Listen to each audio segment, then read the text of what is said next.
Next த ஃபார்கெட்டிங் என்ற ப்ரோஸ்லேருந்து continuity பார்க்கலாம். C yield அவே த பெரம்புலேட்டர் அப்படின்றான்.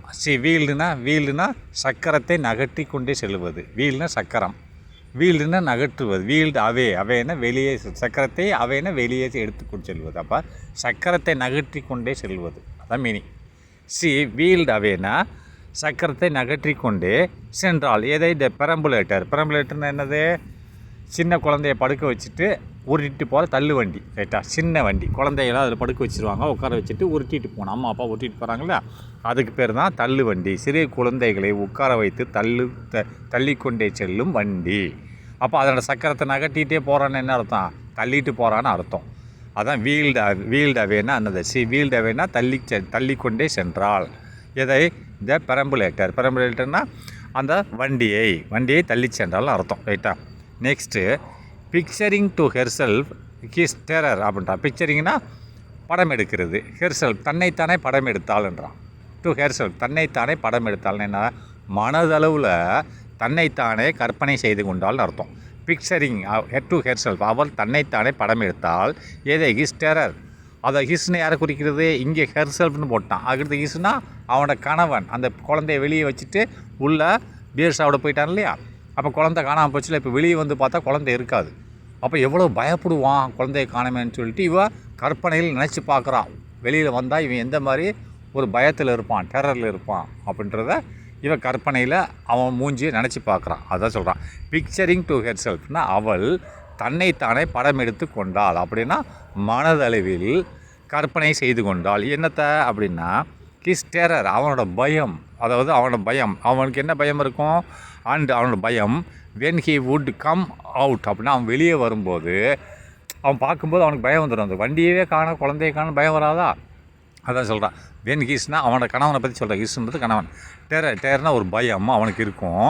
When he would come out, அவன் வெளியே வரும்போது, அந்த பாரை விட்டு வெளியே வரும்போது, அண்டு ஃபைண்ட் த பேபி கான்னா குழந்தை தொலைஞ்சு போனது. அந்த குழந்தை ஃபைண்டுனா கண்டுபிடிக்கிறது. த பேபி கான்னா குழந்தை தொலைஞ்சு போச்சு.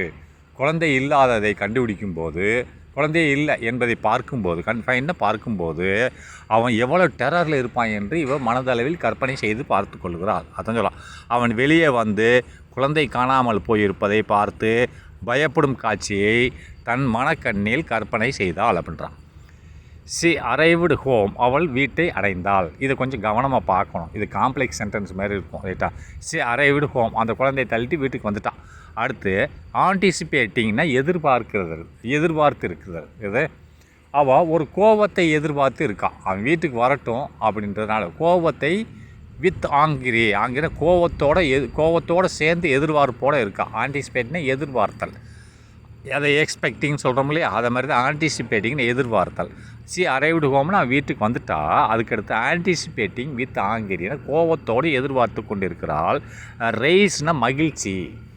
என்ன மகிழ்ச்சி? Raise the white face. ஒயிட்னா வெளிரிய முகம். அந்த குழந்தை காணாமல் சொல்லணும்னு அவன் வருவான்ல வீட்டுக்கு, வரும்போது அவன் மூஞ்சியில் வெளிரி போயிருக்கும். வெளினா சோகத்தில் வாடி போயிருக்கும் அப்படிங்கிறான். ஒயிட் ஃபேஸ்னால் வெளிரிய முகம். அதை பார்த்து அந்த முகத்தை பார்த்து இவளுக்கு சந்தோஷம் வரும்ன்றான். ரிலீஸ்னால் அதை முதல்ல என்ன சொல்கிறான்? Anticipating with angry. அப்போ கோவத்தோட எதிர்பார்த்து கொண்டு இருக்கிறான். கோபமாக அவனை எதிர்பார்த்துட்ருக்கான் வீட்டுக்காரனை. அடுத்து ரிலீஸ் வித் ஒயிட் ஃபேஸ், அவனோட வெளிரி முகத்தை பார்க்குறதுக்காக வேண்டி மகிழ்ச்சியாக இருக்கிறார். அவன் வந்தன்னா அவன் மூஞ்சி வாடி போயிருக்கும் இல்லையா? அதான் அதை பார்க்குறதுக்காக வேண்டி மகிழ்ச்சியாக இருக்கிறார். ரிலீஸ்னால் மகிழ்ச்சியாக இருக்கிறார். அண்டு மேலும் அதாவது குய்வரிங்னு சொன்னால் என்னது? உதடுகள் அசைவது, ரைட்டா? உதடுகள் நடுங்குவது, ரைட்டா? அதாவது குய்வரிங் லிப்ஸ்னால் உதடுகள் நடுங்குவது. அவன் இங்கே வீட்டில் பேச முடியாமல் உதடு நடுங்கும் இல்லையா? குழந்தை காரணம் விடுவாளை பண்ணாட்டி. அப்போ கேள்வி கேட்கும்போது அவன் உடல் நடுங்குவதையும் பார்த்து சந்தோஷப்படுற மாதிரி இருக்கா. ரிலீஸும் சந்தோஷப்படுறது மாதிரி. த ஒயிட் ஃபேஸ்னது வெளிரிய முகம் மற்றும் உதடு நடுங்குவதையும் பார்த்து சந்தோஷப்படுறது, ரிலீஸும் சந்தோஷப்படுற மாதிரி இருக்கான். தேட் வுட் சூன் அப்பியர், இந்த நிகழ்வு இப்போ சிறிது நேரத்தில் நடக்கும். தேட் வுட்னா இந்த மாதிரி நிகழ்ச்சி. வந்துடுவான்ல வீட்டுக்கு, கொஞ்ச நேரத்தில் வந்துடுவான். அதான் தேட் வுட் இந்த மாதிரி இது சூன் அப்பியர், இப்போ குறைஞ்ச நேரத்தில் கூடிய சீக்கிரம் நடக்கும் அப்படின்றான். வித் த நியூஸ், ஒரு செய்தியோடு நடக்கும். அப்போ என்ன செய்தி? That the baby had been stolen, பையனை காணவில்லை என்ற செய்தி அவன் கொண்டு வந்து சொல்லுவான் இல்லையா? அதான் சார் தேட் என்னது இந்த மாதிரி செய்தியோட இப்போ கொஞ்ச நேரத்தில் நடக்கும். சூனா பின்னே இது நடக்கும். அவன் மூஞ்சி வாடி போயிருக்கும், அதே மாதிரி உதடுகள் நடுங்கும். இதோடு சேர்ந்து இவன் கோபமாகவும் இருக்கா. இது ஆன்டிசிபேஷன், கோபமாக வந்து அவனை எதிர்பார்த்து சந்தோஷமாகவும் இருக்கான். அவன் வந்து நடுங்கிறத பார்க்கணும் அப்படின்றான். அவன் என்ன செய்தி கொண்டு வந்து சொல்லுவான்? வித் த நீஸ் என்ன செய்தி? That the baby had stolen அப்படி சொல்லிட்டு நடுங்குவான். அதை பார்க்குறதுக்கு சந்தோஷமாக இருக்கான்றான். அதுதான் இப்படி எழுதியிருக்கான் பாருங்க. இது காம்ப்ளிகேட்டட். குழந்தை திருடப்பட்டு விட்டது என்ற செய்தியுடன் கூடிய வெளிரிய முகமும் நடுங்கும் உதடுகளும் விரைவில் தோன்றும் என்று கோபமான மகிழ்ச்சியுடன் எதிர்பார்த்து அவள் வீட்டிற்கு வந்தாள். ரைட்டா? What was her vexation? Vexation எரிச்சல். ரைட்டா? அவளுடைய எரிச்சல் என்னவென்றால், வாட்னா என்ன, வாஸ்கர் வெக்ஸேஷன்னா எரிச்சல். அவளுக்கூட எரிச்சல் என்னவென்று இருக்கிறது. வாட் வாஸ்னா வாட் என்ன இருந்தது, ஹெர் வெக்ஸேஷன் அவளுடைய எரிச்சல் என்னவாக இருந்தது அப்படின்னா, ஹவவர் இவன் எதிர்பார்த்துருந்து இந்த மாதிரி, ஆனால் நடந்ததே வேறு. ரைட்டா? அது வருவான், உதடு நடுங்கிட்டு வருவேன், இப்போ குழந்தைய காரம்னு சொல்லுவான், என்னது அவன் வருத்தப்படுவான்னு நினச்சா அது நடந்ததோ வேறு. அப்படின்னா என்ன நடந்ததுன்னு பார்ப்போம். வாட் வாஸ்கர் வெக்ஸேஷன்னா எரிச்சல். அவளோட எரிச்சல் என்னவென்றால், ஹவவர் இருப்பினும், வென் ஜஸ்ட் பிஃபோர் லஞ்ச், அப்போ லஞ்சுனா மதிய உணவிற்கு சற்று முன்பாக, வென்னுனா அப்பொழுது, ஜஸ்ட் பிஃபோர்னா லஞ்சுனா லஞ்சுனா மதிய உணவுக்கு சற்று முன்னதாக, யாருக்கு ஹஸ்பண்ட், அவன் ஹஸ்பண்ட் வந்துட்டான். யாருக்கு ஹஸ்பண்ட் கேமின் வந்தான். வந்து ஸ்மைலிங் சிரிச்சிட்டே வர்றான். சேர்ஃபுல்லி சந்தோஷமாக சிரித்து கொண்டே வருகிறான். இவன் நினச்சது ஒன்று, உதடு நடுங்கும், சொல்ல முடியாமல் குழந்தை காணாமல் சொல்லுவான்னு நினச்சான். ஆனால் நடந்ததே வேறு. அதை லஞ்சுக்கு சிறிது நேரத்துக்கு முன்பாக ஹஸ்பண்ட் வந்தான். கேமின் ஸ்மைலிங் சிரித்து கொண்டே, சேர்ஃபுல்லின்னு சந்தோஷமாக சிரித்து கொண்டே வந்தான். அண்டு மேலும் என்ன சொன்னான்னா, ஆஸ்கிங் கேட்குறான். என்ன கேட்குறான்னா அவன், வெல் மை டியர் என்னோட அன்பே நலமா அப்படின்னு கேட்குறான். வெல்லுன்னு நலமா, மை டியர் என் அன்பே நீ நலமான்றான். அந்த குழந்தைய பற்றி சொல்லலைவே, அதை விட்டுட்டு வந்துட்டான். அது மறந்தே போயிட்டான்.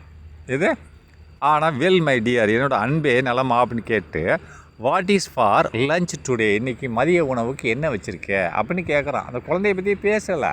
இது மறந்தே போயிட்டான். தொலைச்சதே மறந்துட்டான். ஒயின் ஷாப்பில் போய் தேடி இருக்கா, காணோம்னு விட்டுட்டான், மறந்தே போயிட்டான்.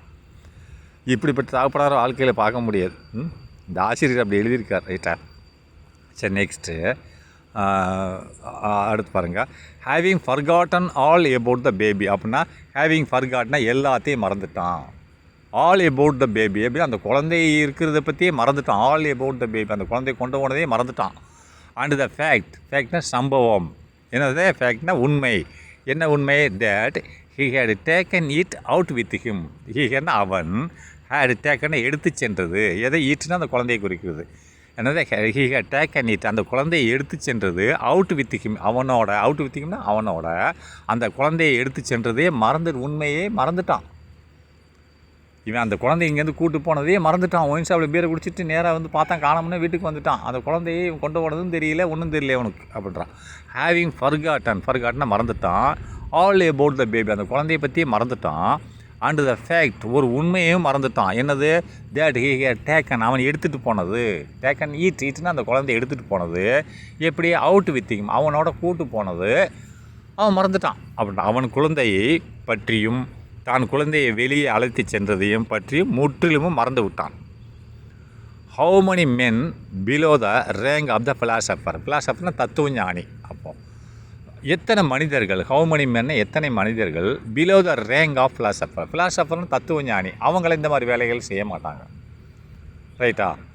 ஆனால் அவருக்கு கீழே எத்தனை மனுஷங்க, அதாவது அவருக்கு உள்ள ஃபிலாசபர்னா தத்துவ ஞானின்னு சொல்லுவாங்க. அவங்களுக்கு உள்ள மூளைன்னா அது நல்ல மூளை இருந்தால் தான் தத்துவ ஞானின்னு சொல்லுவாங்க. அவங்க இந்த மாதிரி வேலையை செய்ய மாட்டாங்க. அவங்க மூளைக்கு கீழே உள்ள மனுஷங்க எத்தனை பேர் இந்த மாதிரி ஆளுங்க இருக்காங்க, குழந்தையவே மறந்துட்டு வர ஆளுங்க இருக்காங்கன்னு கேட்குறான்.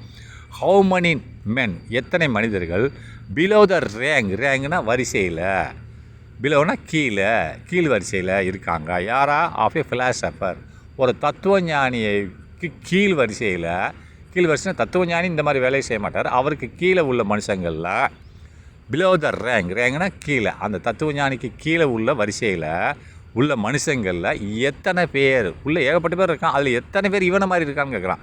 would be capable of such absent minded as these அப்படின்னா would be capableனா would be இருக்கிறார்கள், கேப்பபிள்னு இருக்கிறார்கள், ஆஃப் சச் ஆப்ஷன் இந்த மாதிரி ஆப்ஷன் மைண்டட்னா அதாவது ஞாபக மருதி அஸ்திஸ்னால் இந்த மாதிரி ஞாபக மருதி உள்ள மனிதர்கள் எத்தனை பேர் இருக்கிறார்கள். அதனால் பாருங்க ஃபிலாசபர் தத்துவஞானிக்கு கீழே உள்ள மனுஷங்களில் எத்தனை மனிதர்கள் இவனை மாதிரி இருக்காங்க. கீழே உள்ள எல்லாருமே இவனை மாதிரி கிடையாது.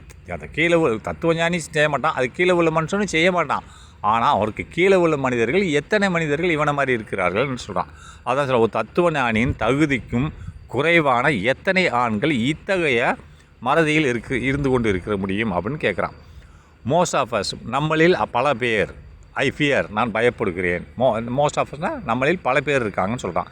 ஐ ஃபியர் நான் பயப்படுகிறேன் are born with prosaically efficient memories அப்படின்றான். அப்போது நல்ல ப்ரோசைக்கிலின்னு சொன்னால் சாதாரணமாகன்னு அர்த்தம், எஃபிஷியன்ட்னா திறமையான, மெமரிஸ்னால் நினைவுகள். அப்போ சாதாரணமாக திறமையான நினைவுகளோடு பிறந்திருக்காங்க. அதாவது நான் மோஸ்ட் ஆஃப் அஸ் பல பேர், நம்மளில் பல பேர் எப்படி நம்மளில் பல பேர், மோஸ்ட் ஆஃப் அஸ்னால் நம்மளில் பல பேர், அஸ்னா நம்மளில், மோஸ்ட்னா பல பேர்னு அர்த்தம். கம்மா போட்டு ஐ ஃபியர் நான் பயப்படுகிறேன் ஆர் பார்ன் பிறந்திருக்கிறார்கள். எப்படி வித்து எப்படி பிறந்திருக்கிறார்கள், வித்து அதாவது ப்ரோசைக்கிலி எஃபிஷியன்சி மெமரிஸ், ப்ரோசைக்கில் சாதாரண திறமையான நினைவுகளுடன் பிறந்திருக்கிறார்கள். ரைட்டா? பல பேர், அதாவது இப்போ நம்மளில் பல பேர் சாதாரண திறமையான ஒரு நினைவாற்றலோடு பிறந்திருக்காங்க. சில பேர் தான் இவனை மாதிரி இருக்காங்க அப்படின்னு சொல்கிறான். ரைட்டா? அது சில பேர்னு எழுதலை, அது நம்ம அர்த்தம் அதை நம்மளாக யூகம் பண்ணிக்கணும். If it where not so இந்த மாதிரி நடக்கவில்லை என்றால், if it where not so நல்லா பார்த்தீங்க, இஃப் ஒருவேளை இட் வேர்னா இந்த மாதிரி நிகழ்வு நாட் ஸோனால் நடக்கவில்லை என்றால், the institution of the family அப்படின்னா இன்ஸ்டியூஷன் என்னது, ஒரு ஃபேமிலின்னா குடும்பம், த இன்ஸ்டியூஷன்னா ஒரு அமைப்பு. நீங்கள் இன்ஸ்டியூஷனை கல்வி நிலையம் படிச்சிருப்பீங்க, ஆனால் இந்த இடத்துல அமைப்புன்னு வரும். த இன்ஸ்டியூஷன் ஆஃப் ஃபேமிலினா குடும்பத்தின் ஒரு அமைப்பு அப்படின்னா இப்போ ரொம்ப குடும்ப கட்டுப்பாடுனா ஒரு குடும்பம் ஒரு கட்டுக்குள்ளே இருக்கணும்னு சொல்லுவாங்க இல்லையா, அதுதான் சொல்லுவாங்க இன்ஸ்டியூஷன் ஆஃப் ஃபேமிலி. குடும்ப கட்டுப்பாடுன்னு வச்சுக்கோ, இல்லை குடும்பத்தின் அமைப்புன்னு ஒரு வச்சுக்கோ, இன்ஸ்டியூஷனாக கட்டுப்பாடுன்னு வச்சுக்கோ, இல்லை குடும்பத்தின் அமைப்புன்னு வச்சுக்கோ. இப்படி இந்த மாதிரி ஆளுகள் இல்லைன்னு சொன்னால், இந்த மாதிரி ஞாபகம் மருதி உள்ள ஆளுகள் இல்லை என்று சொன்னால், if it where not so இந்த மாதிரி ஆளுகள் இல்லை என்றது, இந்த மாதிரி நடக்கலைன்னு சொன்னால், நடக்கலைன்னா இந்த மாதிரி ஆளுங்க தான் இந்த மாதிரி நடக்கலைன்னு சொன்னால், த இன்ஸ்டியூஷன் ஆஃப் த ஃபேமிலினா குடும்பத்தின் அமைப்பானது could not survive in great modern city. could not survive உயிர் வாழ முடியாது, சர்வைவ்னா உயிர் வாழுவது, அதாவது could not survive உயிர் வாழ முடியாது in any great modern city எந்த ஒரு பெரிய நவீன நகரத்தில், மாடர்னா நவீன நகரம், சிட்டின்னா நகரம், பெரிய நவீன நகரத்தில் எந்த ஒரு குடும்பமும் உயிர் வாழ முடியாது என்று ஆசிரியர் சொல்லுகிறார். அப்போ இந்த மாதிரி பைத்தியக்காரங்க இருந்தால் தான் குடும்பம் நல்லா இருக்குன்னு சொல்கிறார். நான் இது எனக்கு டவுட்டு, ஏன்னு சொன்னால் இந்த ஆசிரியர் சரியாக எழுதியிருக்காருன்னு எனக்கு தெரியலை. இந்த வேர்டு இந்த மாதிரி ஆள் இருந்தால் தான் குடும்பம் நல்லா இருக்குன்னு சொல்கிறாரு. அது எப்படி ஒரு குழந்தைய போய் விட்டுட்டு வந்துட்டோம்னு சொன்னால் அவன் அது ஒரு ஞாபகம் வருதுயா, குழந்தைய தள்ளிட்டு போன குழந்தையே இல்லையா, மறந்துட்டானா, எங்கள் வீட்டில் அமைதியாக இருந்தானா, கேட்டால் மறந்துட்டானா. இந்த மாதிரி ஆளுகளை நான் இது வரைக்கும் இந்த வாழ்க்கையில் கேள்விப்பட்டதில்லை. ஆனால் ஆசிரியர் சொல்லுகிறார். அவர் எந்த கருத்தில் சொல்லுகிறான்னு எனக்கு தெரியலை. இந்த மாதிரி ஆளுங்க தான் இருக்கணும்னு சொல்கிறார். If it where not so அப்படின்னா இந்த மாதிரி நடக்கவில்லை என்றால் என்ன, த இன்ஸ்டியூஷன் ஆஃப் த ஃபேமிலினா அந்த குடும்பம்ன்றது என்னது, இன்ஸ்டியூஷன்னா அந்த ஒரு அமைப்பு. குட்நாட்னா அது குட்நாட்னா அதனால் சர்வி பண்ண முடியும், வாழ முடியாது. In any great modern city அப்படின்னா எந்த விதமான ஒரு நவீன சிட்டியில் வாழ முடியாது என்று சொல்லுகிறார். அதான் என்னன்னா, அப்படி இல்லை என்றால் குடும்பம் என்ற அமைப்பு எந்த ஒரு பெரிய நவீன நகரத்திலும் நிலைத்திருக்க முடியாது. சர்வீவினை நிலைத்திருக்குன்னு சொல்கிறான், நான் வாழணும்னு சொல்கிறேன், ரெண்டு ஒன்று தான். சரி, ஓகே, படிச்சுக்கோங்க. நான் இதை ஏஐட்ட கேட்டேன். சரி, வேணாம், பிறகு அது உங்களுக்கு தேவையில்லாத பிறப்பா